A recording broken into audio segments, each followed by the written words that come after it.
This is Star Wars The Clone Wars Mace Windu. This is the second version of the Clone Wars Mace Windu figure, and as you can see, it is a galactic battle game figure, which means it comes with a base, a stats card, as well as a die where you can have the figures that have this kind of packaging interact with each other in a game where the outcome of each match is decided with the roll of a die. So here is the packaging. The figure is part of wave, I suppose wave 1.5, no, wave 2 of the 2010 Clone Wars figures, and the rest of the assortment is right here. Okay, so let's get rid of this one and let's focus on the figure itself. Okay, this figure comes with a neat little accessory. Apart from the lightsaber and the base, he comes with this Jango Fett helmet that has been cracked and split into two. And when you open it, it reveals a small bomb or grenade or whatever. And if you saw the episode where one of the few times that Boba Fett tries to exact revenge from Mace Windu, because as most of you know, in Attack of the Clones, Windu, Master Windu, kills his father, Jango Fett. Bio says, Mace Windu runs into trouble from Boba Fett during a rescue mission. Mace arrives on Vancouver, searching for the survivors of a crashed Jedi cruiser. He finds Jango Fett's helmet rigged with explosives. A treacherous reminder from Fett's son that young Boba has a score to settle with the Jedi. So a very interesting piece of accessory. I'm not entirely sure I want to display this one with the figure, but it's pretty neat.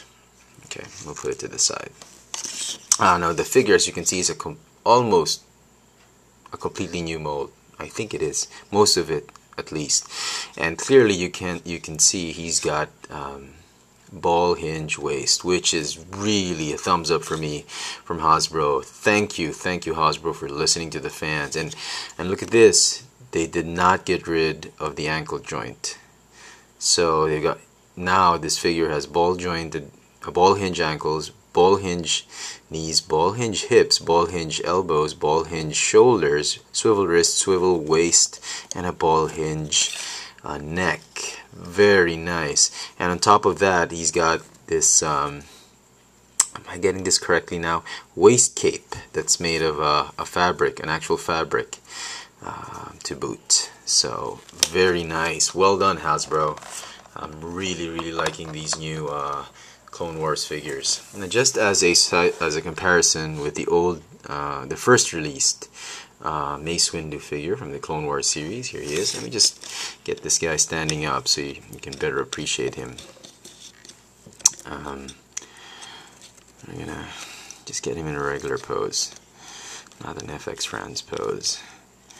I am just excited about this new figure, just like it. I think just like, no, not Kit Fisto, but just like some of the recently released, some of the recently released figures from the vintage line, Clone Wars. He's got a ball hinge joint, and again, as I said, the pin or the peg where the joint connects to the hips or to the waist is angled this way. So if you want to, the leg can move sidewards easily, but if you want to swivel the leg forwards, you'll have to sort of do it this way and then twist the knee that way, because again, as I said, the pin or the joint rotates at an angle. So anyway, enough of that. Put down Mace Windu skirt. You don't want to look at that.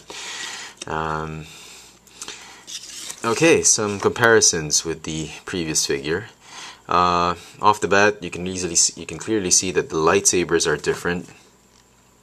This one is in a darker purple. This one is in a lighter shade of purple. This is closer to violet. This one is closer to periwinkle.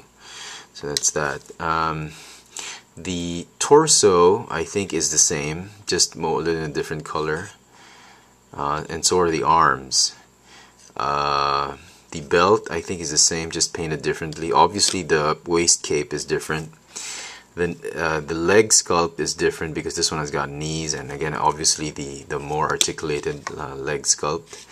That's that. And more striking for me, and I think I like the new one better, is really the head sculpt is different.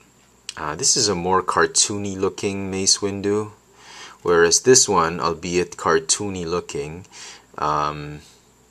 is a lot closer to the Samuel L. Jackson likeness than this one. This one he's looks more like a goon than a Jedi. This one is really Mace Windu, Samuel L. Jackson in cartoon form. So I'm really liking this new sculpt, and I'm glad Hasbro really did a number on this one. They really pulled out all the stops with the new Mace Windu. A few comments. He does not come with this shoulder armor or chest armor, whatever. And I suppose you can transfer it onto him if you wanted to, but I'm going to keep it on the original figure where it really came from. The other thing I'm going to say is his fists are molded in such a way that the right fist is in a pistol grip, and in this left fist is in sort of like it's in a huge clamp mold. It's molded like he's holding onto something really huge. And this guy came packaged with the lightsaber on him, on the left fist, and it's been there's an elastic band on it to keep it in place. But as I said, the hands are molded differently, and the lightsaber can barely fit on this one without falling off, but will fit nicely and tightly on the pistol grip hand. So that's a bit of a shame. I wish this one was a little bit tighter. But because it is loose, it's very easy for you to pose him holding the lightsaber with two hands. So that's that. But other than that, brilliant figure, just an amazing figure. I'm really happy I picked him up. And even if you have the old Mace Windu figure, you've got to pick this one up, because this is really a big upgrade in terms of design, mold, and articulation. So there you go, the new Star Wars, the Clone Wars Galactic Battle Game Mace Windu figure. Thanks for watching.